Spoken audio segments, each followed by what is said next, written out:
నేడు సమాజంలో చోటు చేసుకున్న వివిధ రకాల సమస్యల శాశ్వత పరిష్కార దిశగా నేచర్ సేవ ఫౌండేషన్ పనిచేస్తుందని అధ్యక్షులు దరిమడుగు రాజశేఖర్ తెలియజేశారు. ఒంగోలులోని ఆంధ్ర కేసరి విద్యా కేంద్రంలో నేచర్ సేవ ఫౌండేషన్ ఆధ్వర్యంలో జరిగిన డ్రాయింగ్ క్రాఫ్ట్ పోటీలలో విద్యార్థులు ఉత్సాహంగా పాల్గొన్నారు. ఈ సందర్భంగా విద్యార్థులు డ్రాయింగ్ నందు తమ కళ నైపుణ్యాన్ని ప్రదర్శించారు. అనంతరం చిన్నారులు ప్రదర్శించిన కూచిపూడి నృత్య ప్రదర్శనలు అందరినీ ఆకట్టుకున్నాయి. ఈ సందర్భంగా పలువురు మాట్లాడుతూ సామాజిక సేవ కార్యక్రమాలతో పాటు విద్యార్థుల్లో ఉన్న ప్రతిభను గణపరిచేందుకు నేచర్ సేవ ఫౌండేషన్ ఇటువంటి కార్యక్రమాలను నిర్వహించడం అభినందనీయమని కొనియాడారు. ఈ సందర్భంగా పోటీలలో గెలుపొందిన విజేతలకు బహుమతులను అతిథుల చేతుల మీదుగా అందజేశారు.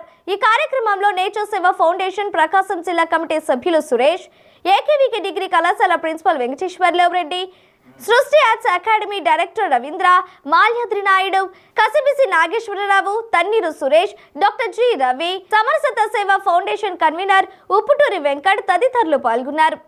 నేచర్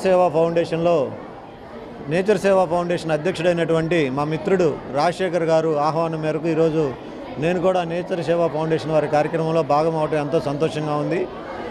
మా యొక్క ఆర్గనైజేషన్ మేజర్గా ఢిల్లీలో ఉన్నటువంటి సురో భారతి వారికి చెందినటువంటి వారి యొక్క ఆధ్వర్యంలో పనిచేసేటువంటి ఈ ప్రకాశం జిల్లా నేచర్ సేవా ఫౌండేషన్ వారికి ఈ యొక్క అధ్యక్షుడు రాజశేఖర్ గారు ఈరోజు ఒక మంచి ఉద్దేశంతో ప్రభుత్వ పాఠశాలలో చదివేటువంటి విద్యార్థుల యొక్క టాలెంట్స్ను బయటికి తేవాలనేటువంటి దృఢమైన సంకల్పంతో గత నెల రోజుల నుంచి ఎంతో శ్రమించి వివిధ పాఠశాలలన్నిటికీ తిరిగి ఈ యొక్క కార్యక్రమాన్ని అక్కడ విద్యార్థులందరికీ తెలియజేయడం వల్ల ఈరోజు డ్రాయింగ్ కాంపిటీషన్లో సుమారుగా 250 మంది విద్యార్థులు పాల్గొన్నారు. అలాగే ఈ యొక్క ఆర్ట్ కాంపిటీషన్లో సుమారుగా 50 మంది విద్యార్థులు తయారుగా ఉన్నారు.